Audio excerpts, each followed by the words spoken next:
Hi guys, it's Colin at Blue Anchor. M&M. Let's go fishing. I'm at Blue Anchor today, and it is Friday the 14th, Valentine's Day.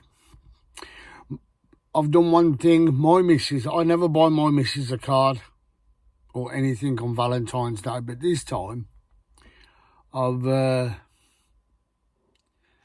a word with my daughter last night.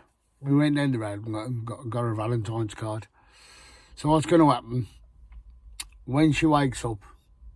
Well, when she gets up this morning, my daughter's going to go, "Yeah, Mum, Dad left you this," and I'm expecting a phone call off her to go, "You bastard! You shouldn't have. You said you wasn't going to buy me anything."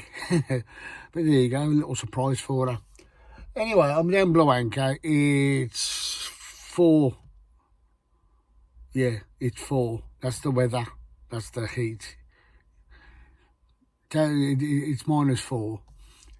And it's about 3:10 now. Early Friday morning. And funny enough, a little record just come on my car. Right. And this is what I'm hoping to hear today. Now, listen to the tune. If it comes up, it'll come on in a minute. The radio will come on. Hopefully. I said I. You get better.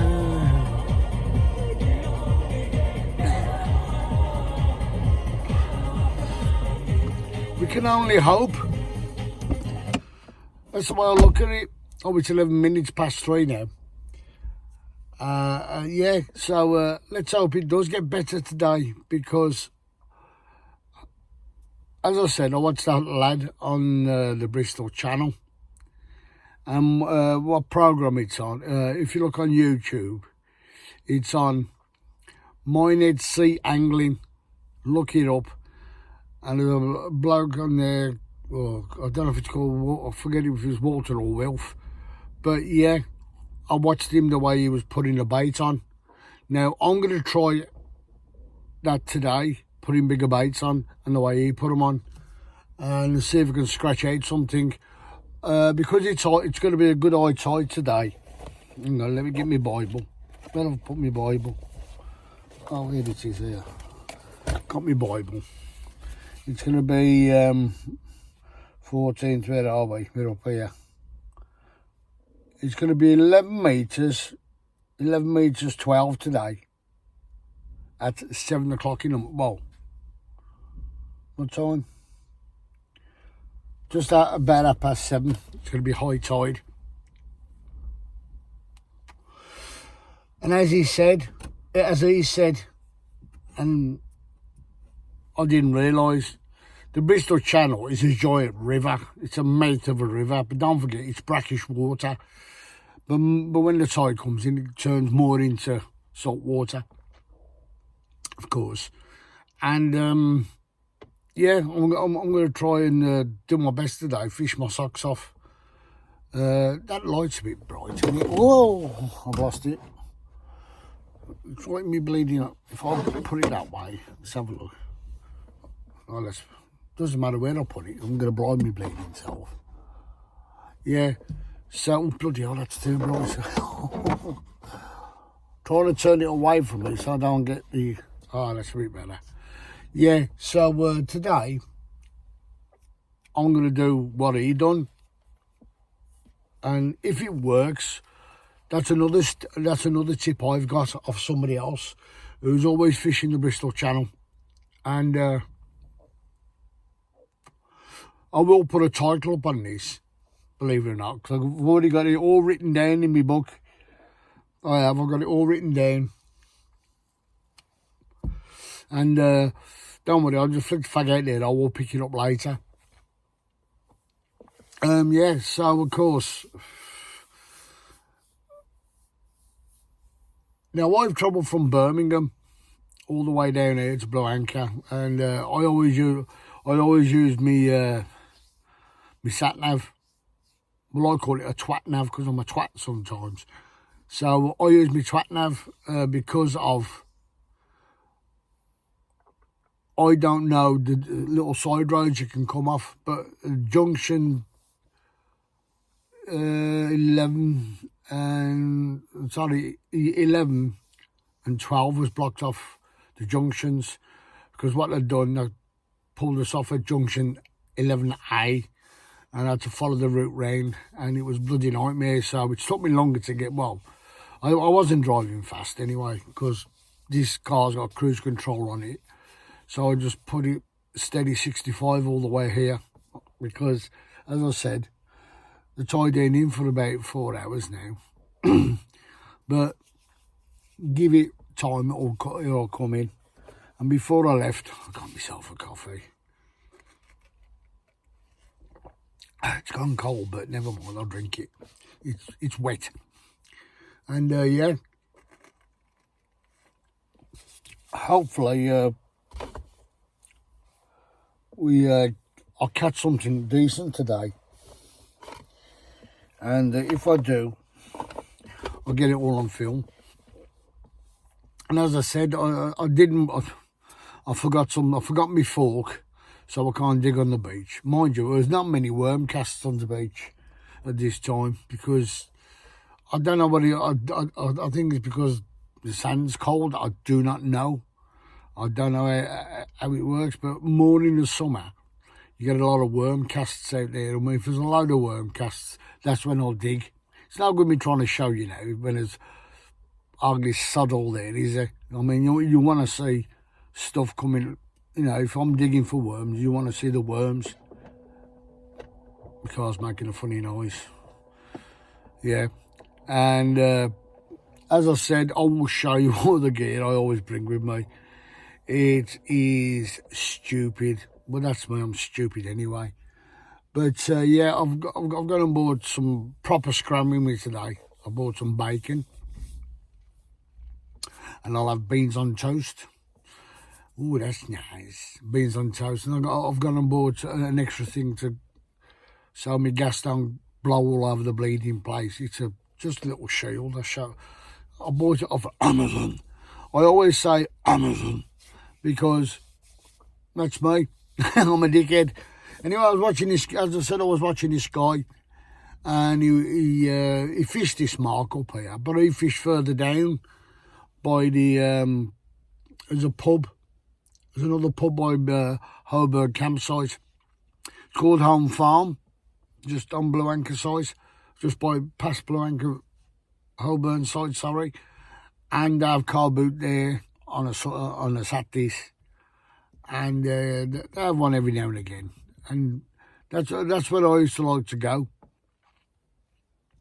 and do a little bit of having a look around and see what I could scratch around. And as I said, try and pick up a few bargains as you do.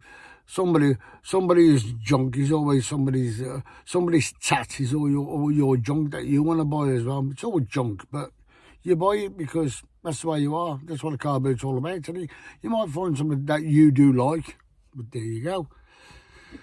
I mean, I bought plenty of fishing gear off there.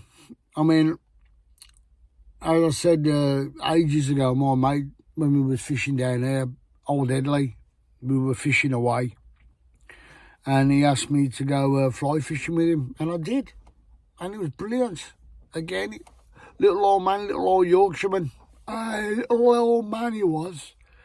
I give him a nickname called Grandad. And he used to make me laugh because when he used to come up here, he used to come up with his rod, a little bag, no bigger than this, no bigger than a little man bag. But that ain't a man bag, that's my medicine bag. And yeah, he used to come up with that, and he'd always have one mackerel. I don't know why. And he used the hum. But he was just a nice bloke. I used to make him cups. I got really, he was like an older brother, if you know what I mean. He was really, really, really nice bloke. I really enjoyed his company. And we used to just talk and we used to have a laugh and joke all the time. I still keep in touch with him. He's 78 or 79. His birthday's before mine. Well, it will be before mine because he's older. No, his birthday's on January the 12th and mine's on the 21st of January. And I always phone him up and wish him happy birthday. I go, all right, Grandad, how are you? He's been a bit ill, but, you know, as you do, when you get to that age, you start getting ill. I suppose when I start getting his age, I'll get ill. Yeah, but got to get there first. So anyway, as I said, I went over to the car boot. As I said, he took me fishing, fly fishing. And I thought, oh, I like this. I'll have a go. So I did. I went over onto the car boot. I had 35 quid in my pocket. And I'm walking out. I said to this old guy, I said, how much for the rod, mate? He said, well, the rod, the reel, and a book of flies, how much you got in your pocket, son? I said, I've only got 35 quid. And I pulled it out. I said, yeah, 35 quid. So I'll tell you what, I do you a deal. You can have all that for 35 quid. Well, I was happy as piggy shit, I was. Whoa, yeah, go on then. And he said, have you got a landing net? I said, have you got a landing net for it? I said, oh, I've got a landing net. I can always pick a landing net up. So anyway, and that was on a Saturday. Saturday afternoon when I'd done my fishing session up here. And because it was on a morning fish. And I said to Edley, I'm going to have the car boots out to have a mooch. Anyway, I bought this rod and reel. But with this reel come three spools. And they had 3 different lines on. And so, of course, I've gone up to my mate Edley. I've walked across and walked up to his van. I said, hey, Edley, what do you think of this? He looked at the rod. It was a 7.6. I didn't know what that meant. Still don't know what it bleeding means. And I said, what do you think of this reel? Anyway, he looked at it. He went, that reel's gorgeous. He said, that reel. He said, that rod. It's bloody lovely. I said, he said, I'll have a look at that. I said, I'll have a look at that on the fly fishing thing on his app. So he pulled it up on his phone and he went, that rod there. He said, that rod is worth 50 quid. I went, that's nice. He said, new reel. So I showed him my reel and he went, now that reel is nice. He said, I like that. And I said, do you, Ed? He went, yeah. Looked at it and he went, do you know what that reel is? I went, no. He said, has it got any spare spools with it? I said, yes. I said, there's 3 spools. He said, you lucky bugger. He said, that's about 200 quid reel, that is. That's one of the top match fishermen, fly fishermen's reels. About 200 quid. I went, oh, all right. And, well, you know your flies, that can be a couple of quid a time. And there was 100 flies in this, book. I said, yeah, have a look in there. Tell me what you think, Edley. Looked inside, he's gone, okay, Nelly. He said, you got over 100 flies there. I said, yeah, no, that's what he told me. He said, do you know something, son? I said, what's that? He said, if you fell in shit, you come up smelling out with roses. I went, what do you mean, Edley? He said, how much did it cost you? I went, 35 quid. He said, shut the back door. I went, yeah, cost me 35 quid. He went, you lucky beggar. I said, so what are you doing there, mate? He said, give me half an hour. He said, when you go fishing, fly fishing at Clapworthy Reservoir. Go on then, I said. Anyway, over on the tower, gets to Clapworthy. I sets up and I started practising. As I said, I was crap. And after half an hour, I got into it properly. And I had fish rising in front of me. And I didn't know what to put on. I said, which one's your dry fly, Edley? And he said, this one is. I said, because they're coming up to the top and not taking them off the top. So I got this dry fly on, put some spray on. He told me to put this spray on, I don't know why. Because I think it keeps you up on top of the water. I've cast it out, and I've done about half a dozen casts. Nothing. And I said, I'll move down a bit, Ed. He says, okay. So I had to walk down about 30 yards, and I looked, and I could see this trout by this bit of clump of weed. So I thought, I'll try it. Straight over. I went 1, 2, 3. 1, 2, 3. Six of them. Way landed. Now the trout was sitting here, and it was like looking away from the bank. It was looking away from the bank, and the fly landed there, and all of a sudden he just went whop. And it was lovely to see the rise, just seeing it swim, and then just come up with a bang. I mean, it wasn't like a slow one. It went like that, ever so quick, and I went bang, and I've hit it, and I've reeled it in. And Ellie's taking no notice. And, of course, I lands it. I went, Edley. He's gone, what? I said, look what I've got. And he's called me all the Jacksy bees under the sun. He says, you've only been fishing 5 minutes. He says, you've only just started to learn how to do this. And look here, you're going to caught a trout. I says, yeah. I said, it's a nice rainbow. So, that's nice.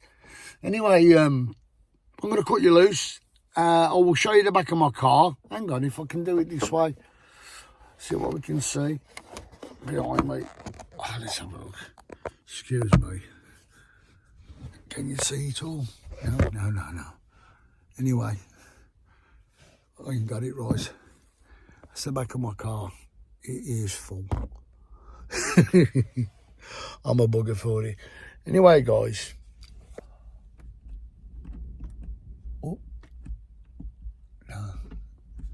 So it's not going right.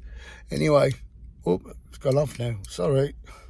Anyway, as I said, I'll catch you when I'll get back in touch with you when I've all set all up. All right, because I'm going to start in about what time is it now? Let's have a look. Oh, it's better. Turn that off a minute. Yeah, I'm going to be starting in about. I'll gotta wait for my clock to come on. I'll let you know. Oh, it's only get better. Right, come on. It is 27 minutes past 3. So around about 5:30 I should be back on. But what I'm going to do, I'm going to put a title on this one, and then what I'll do then is yeah, you can saw stuff in the back of my car now probably. Let me just show you now. That's in the bleeding way. That's all the stuff. All loads of it. There's my boxes there, look. Right, I got 4 rods with me today, and I'm going to try all 4. I didn't bring that rod rest, but I'll still try all 4 anyway.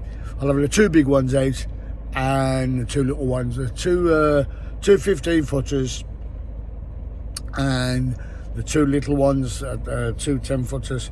They're down tiders. As I said, I don't care what they are, still use them, still catch fish. That's the main thing.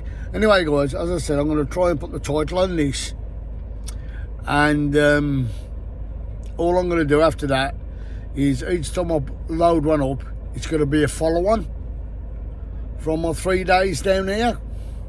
And I am going to stop 3 days this time. I'm not going to say I'm down. I'm not going to do what I've done like the other time. I'm going, I'm down here for 4 days, and then went home after 2 days because it was bloody freezing. It isn't a lot of wind. I've checked the weather reports. It's only like to northeast, southwest again, but it's only a slight wind. It's not a heavy one.